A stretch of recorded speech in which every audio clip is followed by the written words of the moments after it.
Did humans actually invent stone tools?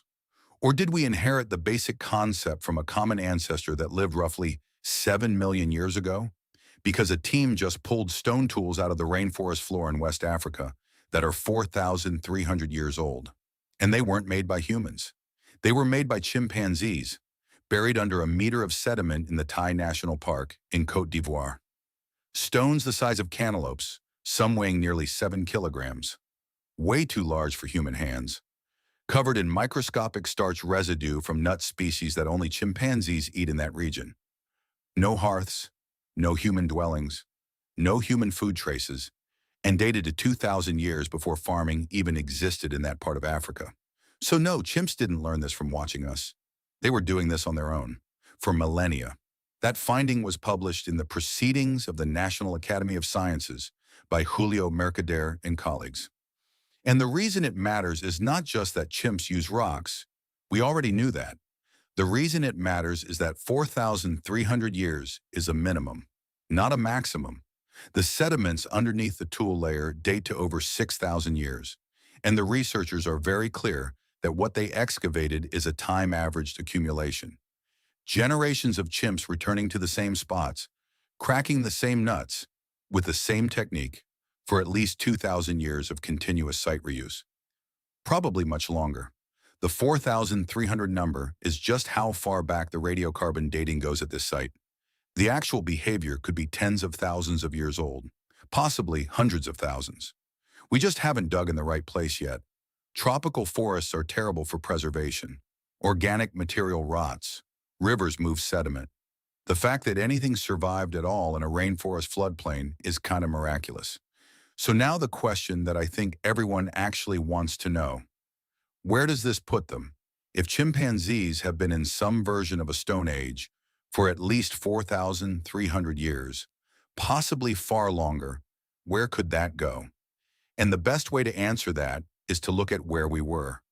When humans first started using stone tools, roughly 3.3 million years ago based on the oldest finds in Kenya, we were doing the exact same thing chimps are doing now. Picking up rocks, hitting things with them, no shaping, no design, just percussion, smash a nut, bash a bone, pound something open. And here's the thing. We stayed at that stage for an almost incomprehensible amount of time. The first basic stone tools appeared around 2.6 million years ago, if you count Oldowan. The first hand axes, the first real step up in complexity, didn't appear until 1.76 million years ago. That is roughly 800,000 years of doing the exact same thing. Imagine that. 800,000 years of picking up the same rocks and hitting the same things before someone figured out you could shape the rock itself into something better. So 4,300 years. In Stone Age terms, that's nothing. That's a rounding error. We spent close to 1 million years at what chimps are doing right now before we made any visible progress. And even after hand axes appeared, they barely changed for another 1 million years. The really symmetrical, refined ones didn't show up until about 500,000 years ago. 2.5 million years. That's how long humans were in the Stone Age before we started doing anything that looks obviously different from nut cracking with rocks. And chimps have had 4,300, at minimum. So if you're asking whether chimps could eventually develop something more complex, you need to understand the timescale. Human progress in stone technology was unbelievably slow. If chimps are on any kind of similar trajectory, we wouldn't expect to see changes for hundreds of thousands of years, maybe millions. We've been watching them for decades. That's nothing. But here's where it gets more complicated, because there are real reasons to think chimps might never make that next jump. And there are real reasons to think maybe, in the right conditions, they could. The argument against it starts with an experiment from 2022. Researchers placed nuts and stones in areas used by chimpanzees that had never seen nut cracking. These chimps had the raw materials, the food motivation, everything. Months went by. Not a single chimp figured it out. The technique has to be taught, mother to child, every single generation. And once it's lost from a population, it's apparently gone. No chimp reinvents it from scratch. That tells you something important about the nature of this tradition. It's not instinct. It's not something that emerges automatically when you put a smart primate near a nut and a rock. It's culture, genuine, fragile, transmitted culture. And that fragility creates a bottleneck. Because for technology to advance, you need more than just culture. You need what scientists call cumulative culture, the ratchet effect, where each generation doesn't just copy what the last one did, but adds something to it.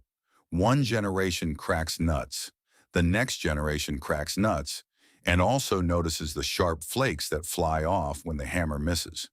The next generation picks up those flakes and uses them to cut something, and so on. Chimps have never done that, not in 4,300 years, not in however many millennia or potentially millions of years they've actually been doing this. The archaeological record from Côte d'Ivoire shows zero detectable change in tool function across the entire time span. Same rocks, same nuts, same technique. Total stasis. And researchers have actually observed the reason why. When a chimp misses the nut and strikes the anvil stone directly, they produce sharp-edged stone flakes. This has been documented.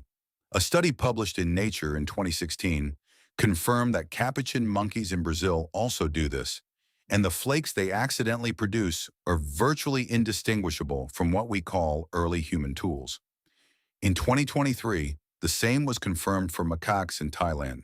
3 separate primate species, all accidentally producing sharp stone flakes. And none of them use the flakes. This is probably the single most important detail in this entire story. The raw material for the next technological leap is literally falling at their feet. Every time a chimp misses a nut and chips the stone, they're producing the exact kind of sharp edge that launched human technology. And they ignore it every time. The current best theory for how human stone tool technology actually started is exactly this scenario. A missed strike, an accidental flake, and one ancestor somewhere who picked it up and thought, I could cut something with this. That moment, the moment of repurposing an accident into a tool, is arguably the single most consequential cognitive event in the history of life on Earth. And it might have happened only once. Could a chimp make that leap? Honestly, we don't know. In a lab, one captive capuchin named Morris actually did pick up an accidentally produced flake and use it to cut something. One individual, one time, in captivity. It's not zero, but it's about as close to zero as you can get in the wild. Now, here's what makes this really interesting. If you pull back and think about timescales again, chimps have been around as a species for roughly 1 to 2 million years. Modern chimps, troglodytes, and their stone tool record, as far as we can detect, is at least 4,300 years old. But that's one site, in one forest, in one country. Nobody has systematically excavated chimpanzee sites across their entire range.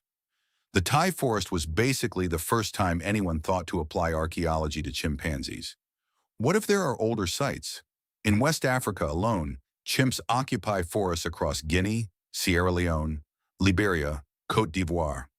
All of these have nut-bearing trees, all have stone outcrops, all have chimp populations with known tool traditions. Almost none of them have been excavated with these methods. The 4,300-year number might be a tiny window into something vastly older. Mercader himself acknowledged that the actual origins could go back much further. And then there's the geographic mystery that makes this even stranger. In Côte d'Ivoire, there's a river called the Nassau Sassandra. Chimps on the west side crack nuts. Chimps less than 50 kilometers to the east don't.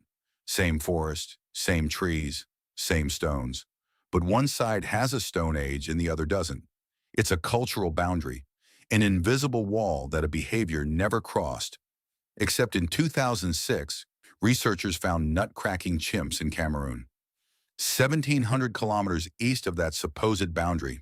So either the culture zone was once enormous and collapsed in the middle, with traditions dying out across a huge swath of Central Africa, or nut-cracking was invented independently more than once in completely different places. Either way, it means chimpanzee technological culture has a history. It has rise and fall, expansion and collapse, lost knowledge that was never recovered. Sound familiar? And the conformity piece is wild.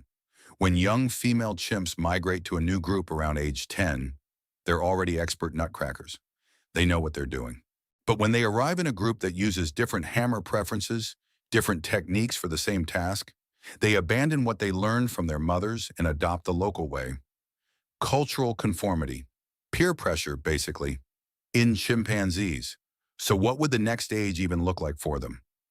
In our story, the path went from percussion to intentional flaking, to hand axes, to composite tools, to hafting, which is attaching a stone blade to a wooden handle, to eventually fire control and then metallurgy.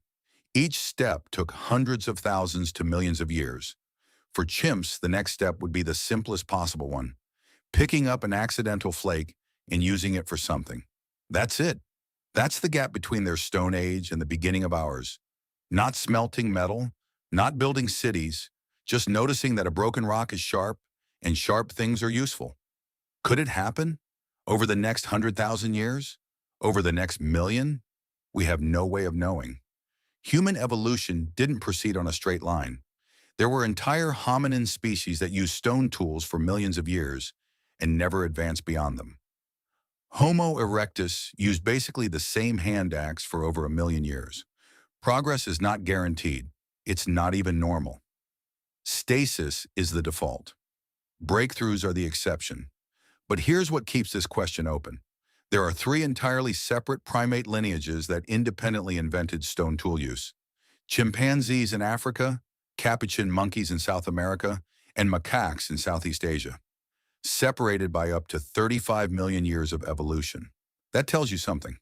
It tells you that the underlying cognitive capacity for tool use is not rare. It keeps evolving independently. The seeds are there, and in the case of capuchins, something even more interesting happened. Their stone tool record in Brazil goes back 3,000 years, and unlike chimps, their tools actually changed. 3 distinct phases over 3 millennia. Different tool sizes for different food sources. The tools got smaller, then bigger, then smaller again, adapting to whatever they were processing. That's not cumulative culture in the human sense. But it's not stasis either. It's something in between. Could there have been a chimpanzee somewhere in the past 4,000 years who picked up a flake and did something new with it? An outlier? A one-off innovator? Maybe. But if no one copied them, it died with them. That's the cruelty of non-cumulative culture. Innovation without imitation is a dead end. You need the breakthrough, and you need a social structure that preserves it. Chimps have the social structure for maintaining existing knowledge. What they seem to lack is the drive to adopt new knowledge from peers. Their culture is conservative. It copies, it doesn't build. And this is ultimately what separates their Stone Age from ours. Not intelligence, not tool use, not even culture. It's the ratchet, the willingness of the next generation to take what the last one did and change it. Chimps conserve, humans accumulate. And that difference over enough time is the difference between cracking the same nut with the same rock for 4,000 years and landing on the moon. But 4,300 years is a minimum, and we've barely started looking. Those Taï chimpanzees, the ones who've maintained this chain of mothers teaching daughters for longer than the Egyptian pyramids have stood, their population is declining. Habitat loss, poaching, disease. And if that 2022 experiment is right, once the last mother who knows how to crack a panda nut with a granite hammer on a tree root, anvil dies without teaching her daughter, no chimp will figure it out again. We might be watching the end of someone else's Stone Age, and most of the world doesn't even know it started. If you want more of the latest science that challenges everything we thought we knew, there's always another discovery waiting.